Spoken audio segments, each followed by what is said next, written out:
menentukan pilihan itu kan 14,4%. Kalau dibagi proporsional sesuai dengan elektabilitas dan sebagainya, ya mungkin kami di posisi 48%. Masih ada waktu 1 bulan, perlu kerja yang sangat keras untuk itu. Kaget juga saya waktu membaca hasil survei dari Lembaga Survei Indonesia atau LSI yang menempatkan survei Pramono Anung dan Rano Karno, calon gubernur dan calon wakil gubernur DKI Jakarta, itu ada di atas kandidat terkuat pasangan Ridwan Kamil dan Suswono. Jujur, saya nggak menyangka di awalnya, karena beberapa bulan lalu, siapa sih yang kenal dengan yang namanya Pramono Anung? Ya orang tahu lah kalau Mas Pram itu adalah sekretaris kabinet di era pemerintahan Joko Widodo. Tapi kan hanya sebatas itu, nggak heboh-heboh banget. Karena Pramono Anung itu bukan tipikal orang yang suka menonjolkan diri. Dan dia lebih banyak ada di belakang layar. Bayangkan hasil beberapa lembaga survei ketika pertama kali nih Pramono Anung dideklarasikan oleh PDI Perjuangan sebagai calon gubernur Jakarta di bulan Juli. Itu hanya ada di angka 0,1%. Bayangkan surveinya hanya 0,1% saja. Bahkan Jokowi saja dikabarkan ketawa ngakak ketika mendengar bahwa Pramono Anung lah yang dijadikan calon gubernur oleh PDI Perjuangan. Bukan Ahok dan bukan juga Anies. Jokowi mungkin menganggap bahwa dicalonkannya Pramono Anung itu bukti bahwa PDI Perjuangan sudah menyerah di Jakarta karena tidak punya calon yang kuat. Sedangkan jika partai mencalonkan Ahok, mereka akan mendapatkan tekanan keras. Dan jika mencalonkan Anies, maka PDI Perjuangan akan ditinggalkan pendukung idealis mereka. Memang sebelum nama Pramono Anung resmi jadi calon gubernur dari PDI Perjuangan, partai itu seperti masuk dalam jebakan si malakama.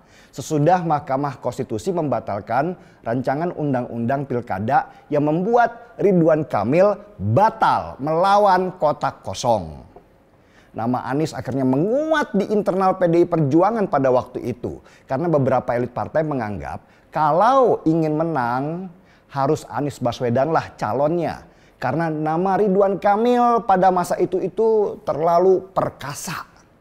Tetapi ketika nama Anies menguat di internal partai, penolakan paling keras justru juga datang dari dalam partai. Tercatat nama Ganjar Pranowo sebagai salah satu penentang keras nama Anies Baswedan dicalonkan oleh partai. Bahkan Ahok dikabarkan siap mengembalikan kartu tanda anggota partainya kalau PDI Perjuangan mencalonkan Anies Baswedan.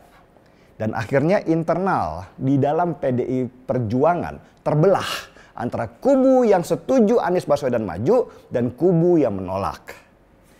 Dan disinilah kepiawaian Bu Megawati terlihat sebagai politisi yang berpengalaman. Ketika Ahok menghadap Bu Mega dan menolak keras kalau partai mencalonkan Anies, Bu Mega langsung memerintahkan Ahok untuk memanggil Pramono Anung supaya segera menghadap dia.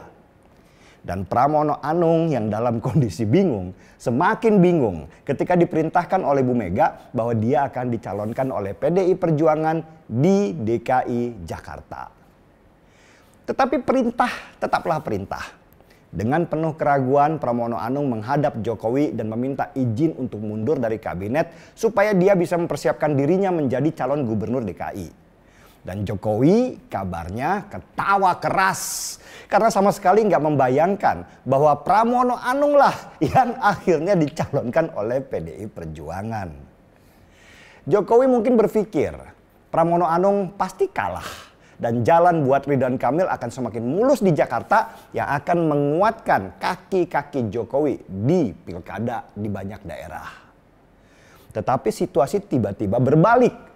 Dari hasil survei yang cuman 0,1%. Tiba-tiba dalam beberapa bulan surveinya Pramono Anung melejit menjadi 28%. Hasil survei dari beberapa lembaga ini tentu bikin tim suksesnya Pramono Anung kaget luar biasa. Dan mereka menjadi optimis bahwa Mas Pram akan menang. Bahkan sangat mungkin menang dalam satu putaran.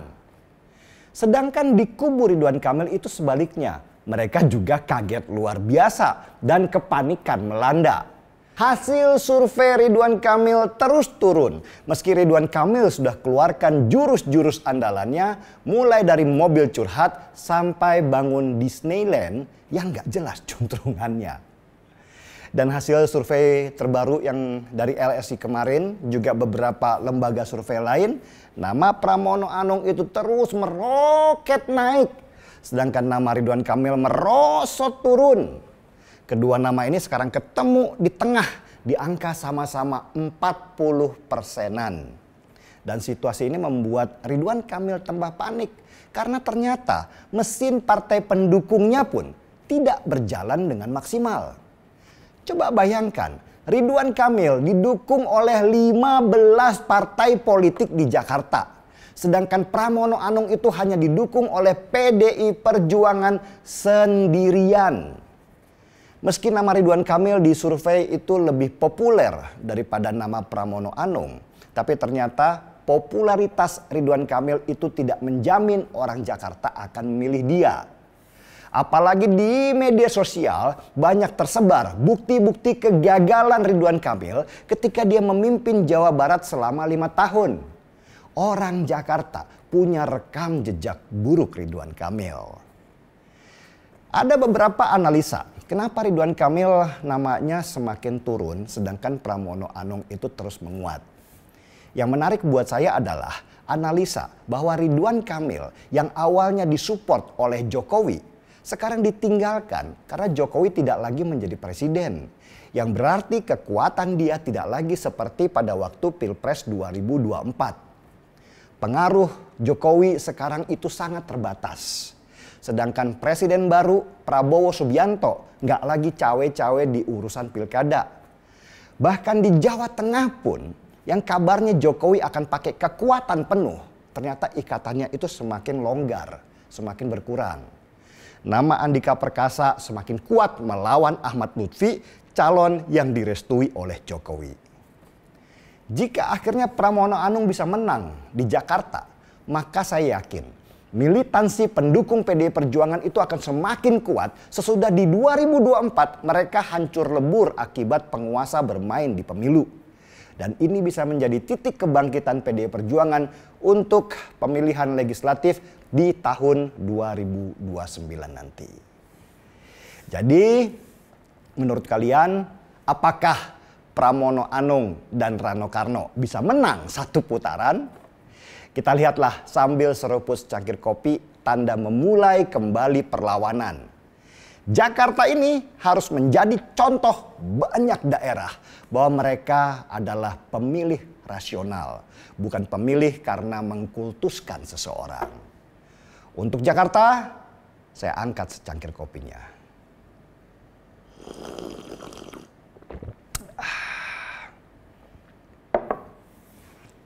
Gaspol.